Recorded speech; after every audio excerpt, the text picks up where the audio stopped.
गीत बा है लड़कन वाली। ई कोनो लड़का लड़की का प्यार का बात बा।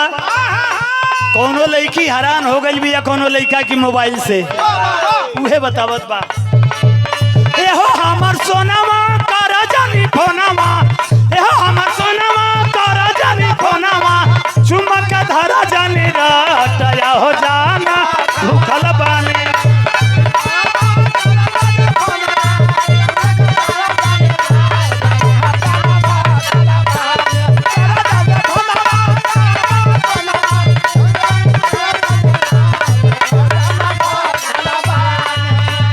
आजू भर पीड़िया बरतया हो जान भूखल बानी।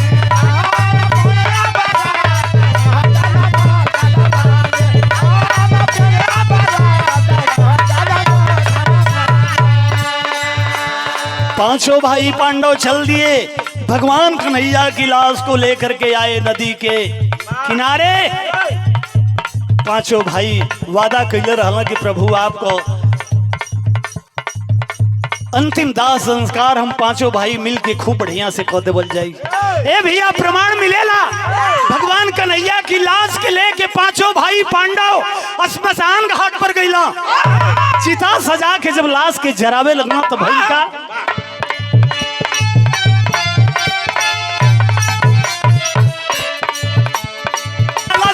भइल बा उदासिया, मनवा में करत गुमान, पांडव रोवत घरे अइले।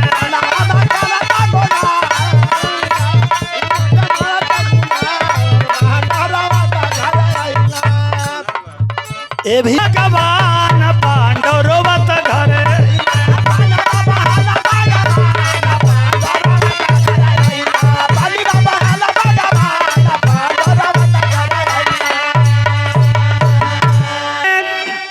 पहले भगवान पांडव रोवत घर अइले तो धूम नरेश देखे रात में सपनावा।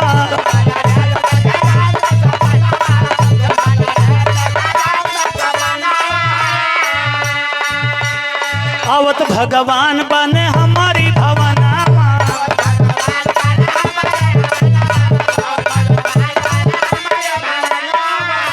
बाहरे भगवान कन्हैया इस शरीर छुटला की बात भी कितना करामात कैला। राजा धूमन रात में सुतल हुवन, सपना देखल कि हमारा घरे भगवान आवत हुआ। ए भैया भोरहरी भइल बाप, राजा का नींद खुलल। राजा सोचला कि हम तो सपना में बनी। भोरे में चल दिया नहाए, और जब नहाए गइला नदी में नहात रहला तो का देखला धूमन नरेश देखा रात में सपनावा।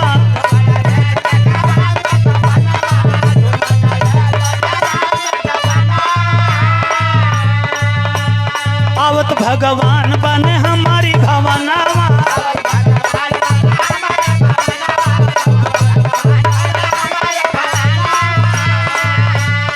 लसिया बहरवा लाए हो त भोरवा,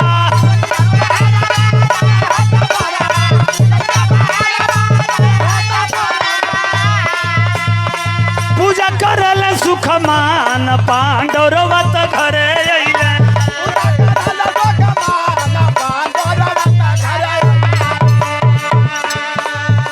ए भैया राजा भगवान कन्हैया की लाश के निकलवा के आए अपना राजभवन में ले गईला।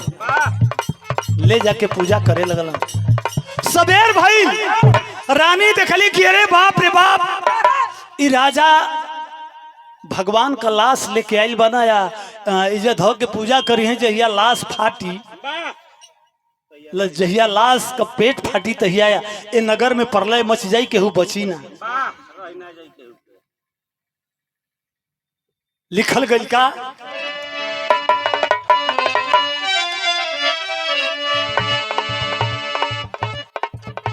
रानी राजा के कहली कि ये राजा अगर इनका के तुहरा मर्दे मेहरारू का तो बिरहा ना रहे, मर्दे मर्दे के रहे, लेकिन वही में लोग लहा के गावा का भुल्लू गावा पान खाला मुन्नी पान खाला मुन्नी खयर नहीं बा तनी बोली बतियाला बयर नहीं बा हो 3:30 बजे 3:30 बजे मुन्नी जरूर मिलना हो 3:30 बजे।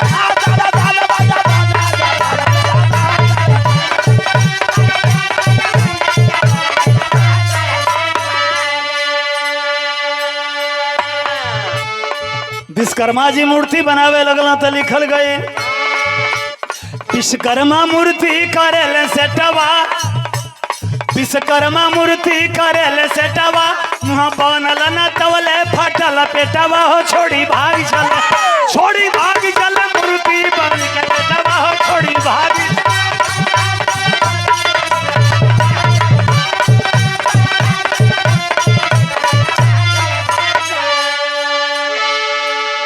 छोड़ के भागे लगला कवि जी लिखला का कृष्ण बलरामया सुभद्रा करू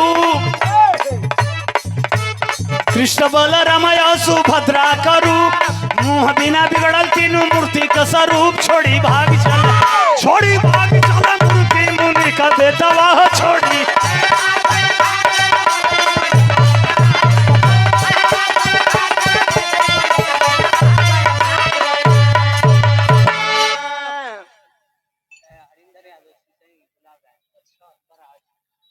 ये 51 रुपए से सम्मानित किए आदरणीय आप अब हमरो जान गईले बा। जब विश्वकर्मा जी भाग चलना है तो खड़ी कलाइन आखिरी लाइन द मास्टर भैल का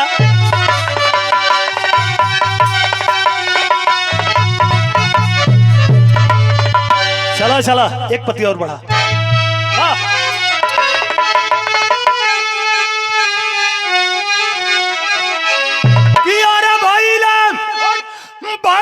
प्रकट कन्हाई आई फिर से बाजल बांसुरी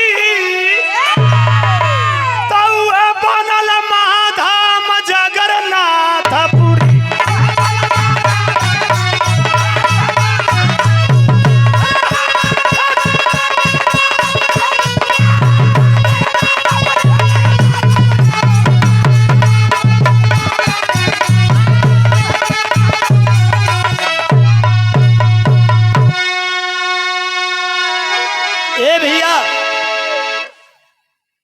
वो तीनों मूर्ति का अधूरा काम रह गई मूड़ी ना बनल।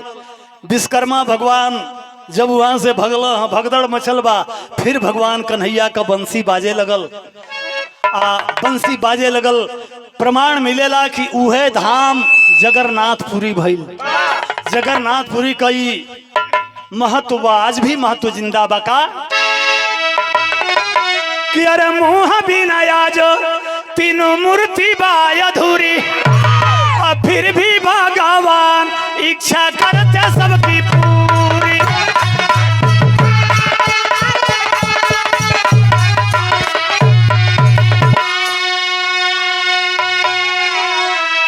तो कला जुगवा में अरे चली कला जुगवा में अरे यही धर्म का धूरी था वह बनल महाधाम जगन्नाथपुरी।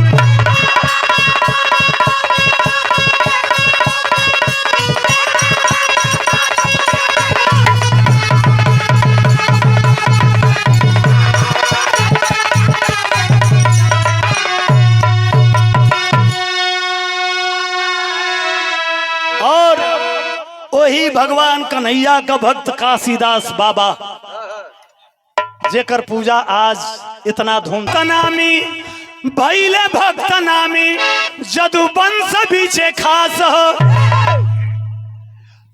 मनसा सबका पूरा करे बाबा काशीदास।